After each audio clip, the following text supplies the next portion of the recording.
इसके बाद हम जो सबसे मेन चीज़ है जो हमें काव्य में देखनी है, रसों के कुछ उदाहरण में उनकी पहचान सीखेंगे। बच्चों एक चीज़ ध्यान रखना, कंप्लीट नोट्स रस वाइज, हर रस का पर्टिकुलर मैं आपको बना के ग्रुप में डाल रही हूँ। ये सिर्फ कुछ एग्जाम्पल समझाने के लिए, जिससे कि हम अपना क्रिएटिविटी और प्रोडक्टिविटी यूज़ कर सकें। ये कुछ उदाहरणों के लिए। अच्छा, एक रस है जो मैं क्लियर करना चाहूँगी, श्रृंगार रस। श्रृंगार रस के दो पार्ट्स हैं, संयोग और वियोग। संयोग श्रृंगार कब होता है? जब किसी के मिलन से प्रेम उत्पन्न हो, किसी चीज़ को देख के जब हमें वो दिख गई और मिल गई तो जो प्रेम उत्पन्न होगा वो संयोग है। और वियोग, प्रेम तो हो, सिर्फ उस व्यक्ति की या उस चीज़ की अनुपस्थिति हो। ठीक है, सब कुछ सेम रहेगा, सब कुछ संयोग जैसा रहेगा, सिर्फ उस पर्सन की या उस चीज़ की अनुपस्थिति रहेगी। किसी चीज़ का कोई हमारी फेवरेट चीज़ थी, वो टूट गई, दैट इज़ वियोग श्रृंगार। अगर हम उसके बारे में दुख मना रहे हैं, वो करुण नहीं आएगा, वो वियोग श्रृंगार आएगा। हम अक्सर संयोग और वियोग श्रृंगार और करुण रस में कंफ्यूज होंगे, क्योंकि दोनों में दुख है। तो यहाँ पे ध्यान इतना रखना है कि जब भी श्रृंगार रस होगा वहाँ ये चीज़ें चार जरूर होंगी। या तो किसी सौंदर्य के बारे में बात कर रहे होंगे। देखो, अगर हम किसी का दुख मनाएंगे तो हम उसके जाने का दुख करते हैं, बट अगर हम किसी से बिछड़ने का दुख करते हैं तो हम उसकी खूबसूरती के बारे में डिस्कशन करते हैं, या सुंदर वनों की बात होगी। श्रृंगार रस में ये चार चीज़ें जरूर होंगी, इनमें से कोई एक चीज़ होगी। सौंदर्य का विवरण होगा, या तो या सुंदर वन का होगा, या बसंत ऋतु का होगा। अक्सर आप देखेंगे बसंत ऋतु का होगा, क्योंकि बसंत ऋतु बहुत सुहानी होती है और उस समय हमारा और ज़्यादा मतलब एक तरह से ना आकर्षण किसी भी चीज़ के प्रति, प्रकृति के प्रति बढ़ जाता है, या फिर प्रकृति का वर्णन होगा। तो ध्यान, बस ये चीज़ चार ध्यान रखना कि अगर श्रृंगार और करुण में कहीं जाके अटक जाओ तो अगर इन चार में से कोई एक चीज़ का वर्णन है तो आँख बंद करके वो वियोग या संयोग श्रृंगार है।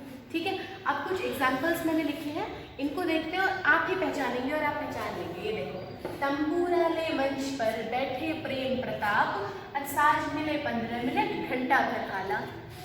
सुनते ही हम सबको समझ आ गया कि कुछ गड़बड़ है। कोई ऐसा व्यक्ति स्टेज पे आके गाना सुनाने बैठ गया जिसको गाना ही नहीं आता। तो सीधा सा दिख रहा है हंसी की बात है, तो हाँ, जो आपने समझा वही है। तो यहाँ कौन सा हो गया रस? हास्य रस हो गया। इनके अनुभाव, संचारी भाव पहचानना आपका काम है। तो ये है हास्य रस का उदाहरण। आप लोगों ने भी ठीक पहचाना, मुझे लगता है सबने पहचान लिया होगा। अब दूसरा, बसो मेरे नैनन में नंदलाल, मोर मुकुट मकराकृत कुंडल, अरुण तिलक दिए भाल। नंदलाल किसका नाम था? कृष्ण का। अक्सर काव्य आपको कृष्ण पर मिलेगा, क्योंकि सूरदास जी ने, तुलसीदास जी ने, अधिकतर कवियों ने, बहुत ललदेव ने, बहुत सबने, हमने जो पढ़ा है कहीं ना कहीं श्री कृष्ण को लिखा है कि मेरे नैनन में बसो। अब नैनों में बसने की बात माँ तो करेगी नहीं, राइट? मोर मुकुट, अब उनकी खूबसूरती की, मैंने क्या कहा था? सौंदर्य। मोर मुकुट मकराकृत कुंडल, तुम ऐसे ऐसे कुंडल पहनते हो, मोर का मुकुट है तुम्हारा, अरुण तिलक दिए भाल, सब कुछ क्लियर हो गया। सौंदर्य का वर्णन है किसी व्यक्ति के, तो कौन सा रस हो गया? राइट, संयोग श्रृंगार, क्योंकि यहाँ कोई दुख नहीं हो रहा है। ठीक है, तो ये संयोग श्रृंगार हो गया, या श्रृंगार रस भी लिख सकते हैं। ठीक है, अब नेक्स्ट एग्जाम्पल, उधर गरजती सिंधु लहरियां कुटिल काल के जालों सी। जहां पर भी रचो आपको काल शब्द दिख जाए तो समझ लो कुछ ना कुछ काल की होता है, डराने के लिए होता है ना, तो भयावह, भयानक रस हो जाएगा कि कुछ ऐसा होने वाला था। कुटिल काल जो था, चालाक काल, हम सब के ऊपर कुछ ना कुछ जालों जैसा कुछ डालने वाला था। सिंधु लहरियां गरज रही थी। तो जहाँ भी कल प्रकृति का ऐसा भयावह वर्णन हो, काल शब्द आ जाए, तो आंख बंद करके भयानक रस हो गया।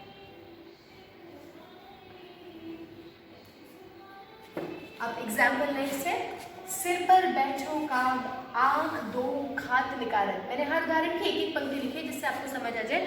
डिटेल्स में मैंने नोट्स में लिखा है, वहां से आप देख सकते हैं। सिर पर बैठो काग, काग बैठा हुआ है सिर पर, और आंख दोनों आंखों को निकाल के खा रहा है। अंडरस्टूड है? घृणा आ रही है, ये कौन सा रस हो गया? बीभत्स रस। तो जहाँ भी घृणा हमें फील होगी, घृणा की अनुभूति होगी, वो बीभत्स रस है। उसके बाद, एक अचंभा देखा रे भाई, ठाड़ा सिंह चरावे राई। बड़े अचंभे की बात है कि सिंह, शेर कभी गाय चरा सकता है? अचंभा मतलब, अचंभे का अपना मतलब क्या है? विस्मय, आश्चर्य, और आश्चर्य किसका स्थायी भाव है? अद्भुत रस का। तो बस आपको आपस में चीज़ों को कनेक्ट करना है। जैसे कि मैंने कहा कि चीज़ों की कनेक्टिविटी फीलिंग से जब हो जाती है तो उसको रस कहते हैं। तो अद्भुत रस हो गया यहाँ पर। इसके बाद आ गया, उस काल मारे क्रोध के तन कांपने उनका लगा, क्रोध से कांपने लगा। क्लियर हो गया? क्रोध हमें कहाँ से समझ आ रहा है? क्रोध किसी का स्थायी भाव था। किसका स्थायी भाव था? रौद्र का। रौद्र रूप दिख रहा है तो यह है रौद्र रस। ये किसकी बात चल रही है? परशुराम की चल रही है या फिर अर्जुन की चल रही है कि उनका क्रोध से गुस्सा आने लगा उन्हें। हाँ तो बच्चों एक चीज ध्यान रखेंगे, देखो काल यहाँ पर भी है, काल यहाँ पर भी है, पर यहाँ पर काल की विडंबना की बात चल रही है, इसीलिए यहाँ भयानक रस है। यहाँ पर सिर्फ काल को ऐसा समय का द्योतक लिया है कि उस समय क्रोध से उनका तन कांपने लगा। तो अंडरस्टूड है, जहाँ सिर्फ एक पर्टिकुलर समय को चिन्हित करने के लिए समय शब्द का यूज हुआ है, वहाँ भयानक रस नहीं होगा। काल क्या कर रहा है, इस तरह की कुछ भयावह प्रकृति का वर्णन था तो भयानक रस है। यहाँ पे रौद्र रस है, क्रोध आ गया है तो क्रोध किसका स्थायी भाव है? रौद्र रस का। लास्ट में मैंने लिखा है दुख ही जीवन की व्यथा रही, क्या कहूँ आज जो कहीं नहीं। अब यहाँ पे सीधा सीधा दिख रहा है कि दुख ही है मेरे जीवन में और कुछ है ही नहीं। तो दुख कहाँ पर है? कौन से रस में है? दुख का जो पर्यायवाची है करुण रस, तो यहाँ हो गया करुण रस, बहुत क्लियर सा था। और देख लो यहाँ पर ना प्रकृति का वर्णन है ना किसी चीज का, अपने जीवन का वर्णन है। इसका मतलब यहाँ करुण रस है।